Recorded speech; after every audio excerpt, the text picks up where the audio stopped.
Assalamu alaikum everyone, welcome back to Consults Insight and those who are new, welcome to my YouTube channel. Okay आज हम जिस चीज़ के बारे में बात कर रहे हैं वो है बहुत इंपॉर्टेंट चीज़ उन लोगों के लिए, स्पेशली जो स्कॉलरशिप के लिए अप्लाई कर रहे हैं या जो इटली में स्टडी के लिए अप्लाई कर रहे हैं। ठीक है, आप सबने एक चीज़ बार बार सुनी होगी कि आपकी ईज़े वैल्यू कितनी है, ईज़े वैल्यू कितनी है। तो हमें सबसे पहले पता होना चाहिए कि ईज़े वैल्यू है क्या, क्योंकि जो भी लोग स्कॉलरशिप के लिए, रीजनल स्कॉलरशिप्स के लिए अप्लाई करना चाह रहे हैं, उन सब की ईज़े वैल्यू कैलकुलेट होगी और उसके बाद जो है वो चेक किया जाएगा कि आप स्कॉलरशिप के लिए एलिजिबल हैं या नहीं हैं। ठीक है, तो सबसे पहले हम टाइम वेस्ट किए बगैर जो है ये देखते हैं कि ईज़े सर्टिफिकेट या ईज़े वैल्यू बेसिकली होती क्या है। ठीक है, ईज़े वैल्यू जो है वो होती है इक्विवेलेंट इकोनॉमिक स्टेटस इंडेक्स। ठीक है, एक साल में आपकी फैमिली की कितनी इनकम रही है, आपके पास कौन कौन सी प्रॉपर्टी रही है, कौन कौन से एसेट्स हैं, उन सब चीज़ों को कंबाइन करके आपकी एक बनती है ईज़े वैल्यू। ठीक है, और एक डॉक्यूमेंट जिसके ऊपर ये सारी चीज़ें मेंशन होती हैं उसको कहा जाता है ईज़े सर्टिफिकेट। ठीक है, ओके। अब हम देखते हैं कि ईज़े इम्पॉर्टेंट क्यों है। हमने जैसे पहले बात की कि ईज़े इम्पॉर्टेंट है स्कॉलरशिप्स के लिए। ठीक है, आपने अगर अप्लाई करना है किसी भी स्कॉलरशिप के लिए, लाइक हम एडीसू की एग्जांपल लेते हैं, तो उसके लिए आपकी जो इनकम है वो 24,000 यूरोज़ से, आपके जो ईज़े वैल्यू है वो 24,000 यूरोज़ से कम होनी चाहिए। ठीक है, अब देखो कि अगर आपको अपनी ईज़े वैल्यू कैलकुलेट करनी है तो उसमें डिफरेंट फैक्टर्स आते हैं। आपकी इनकम कितनी है, आपके पास प्रॉपर्टीज़ कौन सी हैं, आपके एसेट्स कौन से हैं। तो इसके लिए आपकी स्कॉलरशिप के लिए यहाँ पे आपको पता चल गया कि आपकी ईज़ी वैल्यू इंपॉर्टेंट है। ठीक है, दूसरी साइड पे अगर हम देखते हैं कि अल्लाह ना करे किसी भी रीज़न की वजह से अगर आपको स्कॉलरशिप नहीं मिल पाती है, ठीक है, तो आपकी जो फ़ी कैलकुलेशन होती है कि आप कितनी फ़ी पे करेंगे, वो भी आपकी ईज़ी वैल्यू पे डिपेंड करती है। आपकी ईज़ी वैल्यू कैलकुलेट होगी, वो जितनी कम होगी उस हिसाब से आपकी फ़ी कम होती जाएगी, और अगर आपकी ईज़ी वैल्यू बहुत कम बन रही है तो आपको ट्यूशन फ़ी वेवियर्स भी मिल सकते हैं।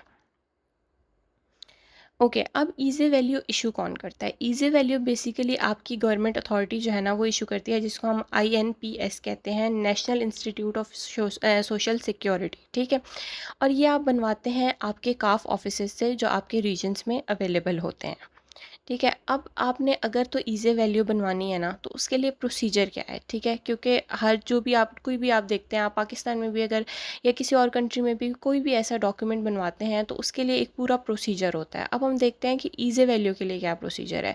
अगर तो आपका एडमिशन हुआ है पॉलीटेक्निक यूनिवर्सिटी ऑफ मिलान में, ठीक है, तो उसके लिए आप ऑनलाइन भी ईज़ी वैल्यू अपनी बनवा सकते हैं, ईज़ी सर्टिफिकेट अपना बनवा सकते हैं। लेकिन अगर आपका बाकी किसी भी इटली की यूनिवर्सिटी में एडमिशन हुआ है तो आपको जो है वो फ़िज़िकली जाके आपकी ईज़े सर्टिफ़िकेट बनवाना पड़ेगा। ठीक है, अब ये जो ईज़े सर्टिफ़िकेट है ना, ये आप भी बनवा सकते हैं और आपके बिहाफ़ पे भी कोई बंदा बनवा सकता है। ये आपने बनवाना कैसे है, आपने इटली जाके आपने जो आपका नियरेस्ट काफ ऑफिस है आपने उसको विज़िट करना है। ठीक है, और वहाँ से आपका बनेगा ईज़े सर्टिफ़िकेट। अब इसमें टाइम कितना लगता है? इसमें टाइम लगते हैं 2 दिन से लेकर 1 हफ़्ते का टाइम आपको लग सकता है आपका ईज़े सर्टिफ़िकेट बनने में। अब ईज़े के लिए बनवाने के लिए आपको कौन कौन से डॉक्यूमेंट्स रिक्वायर्ड होते हैं। ठीक है, सबसे पहले तो आपको, क्योंकि हमने बात की थी कि आपके प्रॉपर्टी, आपकी इनकम और आपके एसेट्स के बारे में होता है। ठीक है, तो यहाँ पे सबसे पहले आपको आपकी फैमिली इनकम सर्टिफिकेट चाहिए होता है, आपका प्रॉपर्टी सर्टिफिकेट चाहिए होता है, आपका बैंक बैलेंस सर्टिफिकेट चाहिए होता है, आपका टैक्स आईडी या फिजिकल कोड होता है।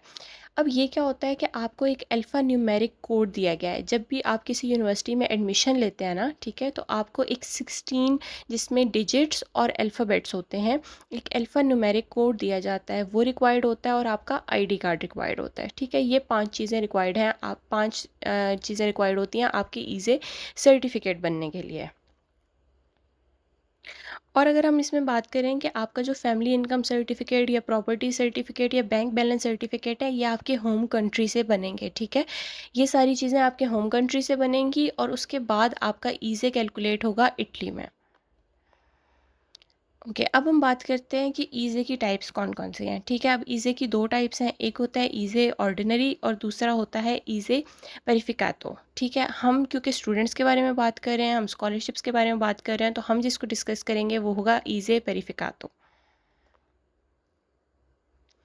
ओके, अब हम बात करते हैं कि आप ईज़ी वैल्यू को कैलकुलेट कैसे कर सकते हैं। ईज़ी वैल्यू कैलकुलेट करने के लिए ना एक बहुत ईज़ी सा फॉर्मूला है, ठीक है? आपने इस फॉर्मूले के हिसाब से आपने अपनी ईज़ी वैल्यू आप कैलकुलेट कर सकते हैं। अपनी स्कॉलरशिप अप्लाई करने से पहले या आप अपना ईज़ी सर्टिफिकेट अप्लाई करने से पहले, और आप देख सकते हैं कि आप कहाँ पे लाए करते हैं। सबसे पहले आपने अपनी फैमिली की एनुअल इनकम यानी कि पूरे साल की जो इनकम है आपने वो लिखनी है, प्लस आपने करना है 20% of family real estate properties, ठीक है? आप जितनी भी प्रॉपर्टीज़ ओन करते हैं उसका 20% plus 20% of families bank account balance. अच्छा, आपने एक चीज़ ध्यान में रखनी है कि यहाँ पे जो भी बात हो रही है वो फैमिली की हो रही है, वो सिंगल बंदे की नहीं हो रही है, ठीक है? आपकी पूरी फैमिली की एनुअल इनकम कितनी है, आपकी पूरी फैमिली के पास रियल एस्टेट प्रॉपर्टीज़ कितनी हैं, ठीक है? आपकी पूरी फैमिली का बैंक अकाउंट बैलेंस कितना है, ये सारी चीज़ें। उसके बाद आपने इसको डिवाइड कर देना है इक्विवेलेंट स्केल ऑफ कोफिशिएंट। ये चीज़ें मैं आपको आगे एक्सप्लेन करती हूँ कि क्या है। सबसे पहले हम बात करते हैं कि आपकी जो रियल एस्टेट की प्रॉपर्टी है, आप कैसे उसकी वैल्यू कैसे लगाएंगे, ठीक है? कि हर जगह पे जहाँ भी आप रहते हैं उस जो प्रॉपर्टी है उसकी वैल्यू डिफरेंट होगी, ठीक है? लेकिन यहाँ पे आपके लिए सबके लिए एक जेनेरिक चीज़ कर दी गई है, वो ये है कि 1 स्क्वायर मीटर जो है ना वो शो करेगा 500 यूरोज़ को। फॉर एग्जांपल, अगर आपके पास एक प्रॉपर्टी है जो कि 500 स्क्वायर मीटर्स की है, तो आप उसको 500 को मल्टीप्लाई कर देंगे इन 500 यूरोज़ के पास के बाद साथ, तो आपकी जो है वो रियल एस्टेट प्रॉपर्टी की वैल्यू आ जाएगी। उसका फिर आप 20% यहाँ पे ऐड करेंगे। अब यहाँ पे हमने देख लिया कि हमने एक हमारे जो स्क्वायर मीटर है वो तो 500 यूरोज़ की इक्वल हो गया, ठीक है? अब हम बात करते हैं फैमिली बैंक अकाउंट बैलेंस की। और उसके बाद हमारे पास आता है इक्विवेलेंट स्केल ऑफ कोफिशिएंट कि ये क्या होता है। अब आपकी फैमिली में जितने मेंबर्स हैं ना उस हिसाब से ये वो कोफिशिएंट जो है वो डिसाइड किया गया है। अगर आपकी फैमिली में सिर्फ एक मेंबर है तो आप इसको 1 से डिवाइड करेंगे, मतलब आपका इक्विवेलेंट स्केल ऑफ कोफिशिएंट 1 है। इसी तरीके से जब आपके फैमिली के मेंबर्स इंक्रीज़ करते जाएंगे ना, तो साथ साथ आपका जो इक्विवेलेंट स्केल ऑफ कोफिशिएंट है ये भी इंक्रीज़ करता जाएगा। अगर आपकी फैमिली में 4 मेंबर्स हैं तो 2.46 हो जाएगा। अच्छा, एक चीज़ से आपने कन्फ्यूज़ नहीं होना, यहाँ पे 1,57 लिखा हुआ है। तो इटली में जो है ना, जहाँ पे डॉट यूज़ करना होता है, मतलब डेसिमल यूज़ करना होता है, वहाँ पे कॉमा यूज़ किया जाता है, ठीक है? तो यहाँ पे ये 2.46 है। अच्छा, उसके बाद ये है कि जिस तरीके से आपके फैमिली मेम्बर्स इंक्रीज़ करते जाएंगे, आपका इक्विवेलेंट स्केल ऑफ कोफिशिएंट जो है वो इंक्रीज़ करता जाएगा। अब जब आप 6 फैमिली मेम्बर पे आएंगे ना, तो 6 फैमिली मेम्बर से लेकर और इसके बाद जितने मेम्बर्स ऐड होते जाएंगे उनके लिए 0.35 ऐड होगा, ठीक है? यहाँ पे एग्जांपल में आप देख लें कि 6 मेंबर्स के लिए यहाँ पे 5 मेंबर्स का था 2.85, वो लिख लिया, प्लस 0.35 जो कि ऐड होता जाएगा हर फैमिली मेंबर के लिए। इसी तरीके से अगर 7 है तो उसके लिए भी 0.35 ऐड होता जाएगा। और एक और चीज़ कि अगर आपकी फैमिली में कोई भी ऐसा पर्सन है जिसको किसी भी तरह की कोई डिसेबिलिटी है, ठीक है? तो उसके लिए भी आप 0.5 ऐड करेंगे। मतलब अगर कोई एक फैमिली मेंबर है जिसको कोई डिसेबिलिटी है तो आप 0.5 ऐड करेंगे। अगर एक से ज़्यादा हैं तो आप हर फैमिली मेंबर के लिए 0.5 ऐड करते जाएंगे। ठीक हो गया? ओके, अब हम यहाँ पे देखते हैं एक एग्जांपल कि किस तरीके से आप अपनी ईज़ी वैल्यू कैलकुलेट कर सकते हैं। आपकी अगर फैमिली की इनकम है 10,000 यूरोज़ और आपकी जो प्रॉपर्टीज़ है ना, आपके पास एक घर है वो 80 स्क्वायर मीटर्स का है, ठीक है? तो आपने 80 स्क्वायर मीटर्स को डिवाइड कर देना है 500 यूरो से, जिसकी टोटल अमाउंट आपके पास आ गई 40,000 यूरोज़। आपके बैंक अकाउंट में जो है अमाउंट पड़ी है वो है 5,000 यूरोज़ और टोटल फैमिली मेम्बर्स हैं 4।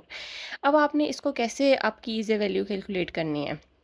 10,000 यूरोज़ आपके एज इट इज़ आ गए, ठीक है? फिर आपने नेक्स्ट लिखना है 20% ऑफ 40,000 यूरोज़ और यहीं पे आप नेक्स्ट आपके पास है 20% ऑफ 5,000 यूरोज़, क्योंकि हमने पीछे फार्मूला में देखा था कि जो रियल एस्टेट प्रॉपर्टी है उसका भी 20% और जो आपका बैंक बैलेंस है उसका भी 20% आपने यहाँ पे ऐड करना है।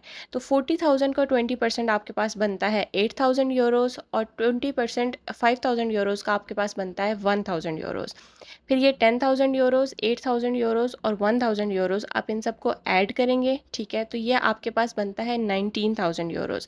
और आपके पास चूँकि आपके फैमिली मेंबर्स 4 हैं, तो आपका जो इक्विवेलेंट स्केल ऑफ कोफिशिएंट आपने देखा था, वो क्या था? वो 2.46 था 4 मेंबर्स के लिए। तो जब आप इसको डिवाइड करेंगे तो आपका जो ईज़ी वैल्यू आपके पास बनेगी वो बनेगी 7.723.6 यूरोज़, ठीक है?